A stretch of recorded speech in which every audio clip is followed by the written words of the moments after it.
ako ay nagpapasalamat through to the statement of Action Agad 2, Maayos na Bayang Sigurado. During the inauguration, we were impressed that, of course, when we said that the annual budget will be passed on the first session day of the 10th Sangguniang Palunsod, ay ginawa nila. But on the second note, and very important note, because as I said, our government cannot proceed without the backbone of the operational system, and that is the passage of the budget. And last Tuesday, I am glad to report to you, we have to start the message with small and big victories, because last Tuesday, I am very thankful and grateful to our partners. You have to thank them, the Sangguniang Panlunsod, for passing the highest budget so far, supplemental budget number 1 last week. No? And the budget actually covers so many things that in the next few months, you can see the difference of or the messages of the Maayos na Bayang Sigurado. I met with the Calapan Water, and officially coming from me, you have seen this in Facebook, but then officially would like to tell you one of the important issues and significant issues now beleaguering our city right now ay yung water rate increase, no? As I said during the time that for the past 10 years daw, allegedly, yung Calapan Water ay hindi nagtaas, no? Second, development costs amounting to more than 1 billion, and they have still loan sa bangko. At pangatlo, the water rate increase is not actually within the jurisdiction of the city government of Calapan, neither of the Sangguniang Panlunsod. We have always our right to make the opposition, and the Sangguniang Panlunsod made that opposition already. But then there was already the decision coming from NWRB. But with the representation of the city government, led by yours truly, I met them last week, and I'm grateful to them. Well, of course, this is in a compromise agreement, hindi naman lahat masaya.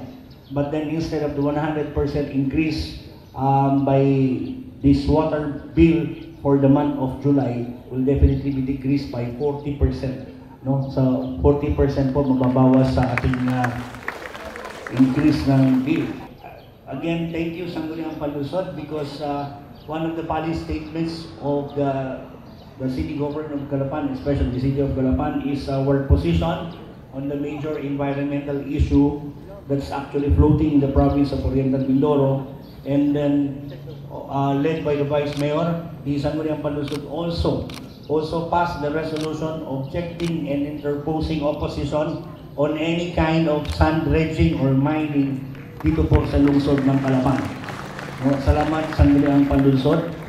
Nagpapasalamat ako sa inyong pakikipagtulungan sa nakaraang 2 linggo. Alam ko, hindi ko kayo nakikita, pero alam ko naman nagtatrabaho tayo, kaya maraming salamat sa inyo at sana magtrabaho pa tayo. Ha? Of course, every Friday, I am, please issue a memo every Friday at 3 o'clock or 4 o'clock, maglinis tayo ng ating City Hall. Ha? Maglinis tayo ng City Hall at kahapon, naglibot kami ni Donnie dito. Pumasok po kami ng linggo kahapon at nag-ikot ako sa City Hall. Parang hindi ako masaya sa nakita ko. Maraming mga damo, mamaya na natin pag-usapan sa department heads meeting. But then every Friday, no? Magbihis na kayo ng pandilis, magbihis tayo ng City Hall sa paligid natin every Friday at 4 o'clock. No? But of course, first Friday, that is, we have to go to Mass, and then at 4 o'clock, we have to clean City Hall. No? I'm also instructing the City Legal Department to issue an executive order anytime this week, institutionalizing the massive cleanup drive of the City of Calapan, otherwise known as Operation Linis Lungsod, every last Saturday of the month, to be participated by, of course, included in the executive order is the creation of the monitoring led by, of course, our City Environment and Natural Resources Department and allied departments, inclusive of the City Engineering and the CDRIM, plus the Board of Directors of the Association of Barangay Captains, because we will discuss later what we will do with the committee that will be created under the executive order. So, magiging institution na yon paglilinis natin. Because sabi ko sa inyo po, pag malinis na yung lungsod, actually pinipinturahan na rin yung buong lungsod, and then by August 1, all the ordinances will be implemented. I think we'll have a good city, at least a first impression, apart from the basic services that we have to deliver sa ating mga kabayan. Another executive orders, this is per request of the City College Administrator and the Planning Coordinator, si Dr. Ronald Cantos and Joey Bautista. I think I saw already the executive order.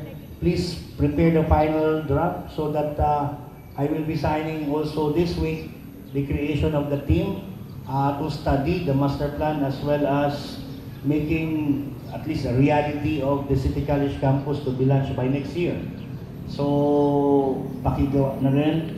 And last but not the least, I visited the quarterly meeting of the CDRIM yesterday, and I am actually glad by your presentation, and I hope other departments can do that also, so that the office of the mayor will be at least apprised of the ongoing activities of each department. But then one important probably of those statements na napag-usapan namin kahapon, I am also instructing the City Department to make an executive order creating a local version of 911 to be coordinated, of course, by the CDRIM, the Philippine National Police, the Public Safety Department, and the City Health and Sanitation Department, at least to cover 4 areas. Number 1 is fire, number 2 is medical emergencies, number 3 is police and crimes, and number 4 is rescue. Malay mo lang, you have a lot of money there that I can see you, and I hope we can operationalize that one so that we can, it's also part and parcel of good city government policies sa atin sa lungsod ng Calapan. So ulitin ko, salamat Vice Mayor at Sangguniang for passing the budget, and of course for the passage of the anti-mining resolution, so that we can implement that as a policy statement in accordance with one executive agenda that we have concluded last Friday with about 14 mayors of the province of Oriental Mindoro, together with the 2 congressmen and the members of the Sangguniang Panglalawigan. There was a common statement that the 14 mayors, the Sangguniang Panglalawigan, the 2 congressmen in the city of Calapan are all united against mining in the province of Oriental Mindoro. And that realization, of course, was done by the resolution coming from the Sangguniang Palusot. And again, just to reiterate, no, all the departments are now are of course ordered, because you have now your budget. Let's start the ground running with the implementation of the different programs of the city government. And I reiterate that the executive orders that we have to create about cleanliness, about safety, and about the upcoming study regarding the institution or the creation of at least the City College campus, because I think the demand for it is actually necessary and significant as of this moment. But again, let me say my appreciation and gratitude for the past 2 weeks that you have been joining us towards this public service journey towards the trust of the city government now, which is Maayos na Bayan Sigurado. With the team MBS, of course, with our partners from the Sangguniang Palusot and the department heads, I'm enjoying all employees to go forward and make a better Calapan that we can always be proud of anywhere in the world. Magandang umaga.